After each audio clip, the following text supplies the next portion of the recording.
بسم اللہ الرحمن الرحیم۔ السلام علیکم۔ آج کی ہماری کہانی ہے بدگمانی شرمندگی بن گئی۔ ایک مارکیٹ میں لائن سے دودھ، گوشت اور میڈیکل والے کی دکانیں تھیں۔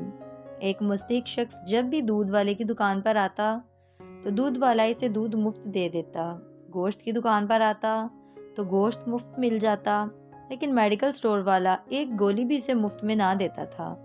اس شخص کو میڈیکل والے پر بڑا غصہ آتا کہ یہ بہت کنجوس ہے، میری مدد نہیں کرتا۔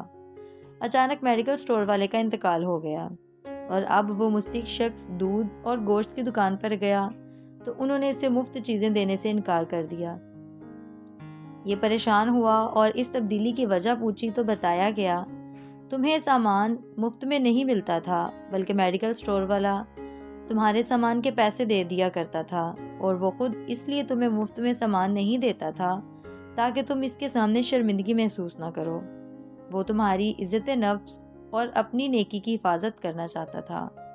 اے خدا کی رضا پر راضی رہنے والو، جو چیز جیسی نظر آتی ہے ضروری نہیں وہ حقیقت میں بھی ویسی ہی ہو۔ بسا اوقات ہم کسی کا ظاہر دیکھ کر اس کے متعلق غلط رائے قائم کر لیتے ہیں، یا کسی سے خواہ مخواہ متاثر ہو کر توقعات وابستہ کر بیٹھتے ہیں، اور جب حقیقت سامنے آتی ہے تو بعض اوقات شرمندگی کا سامنا کرنا پڑتا ہے، یا پھر عزت نفس کو ٹھیس لگنے کی وجہ سے رشتے خراب کر بیٹھتے ہیں، دوریاں بڑھ جاتی ہیں اور محبتیں نفرت میں تبدیل ہو جاتی ہیں۔ لہٰذا کسی کے لیے بھی اپنی طرف سے کوئی رائے قائم کرنے یا توقعات وابستہ کرنے سے پہلے اس کی پہچان کر لینی چاہیے۔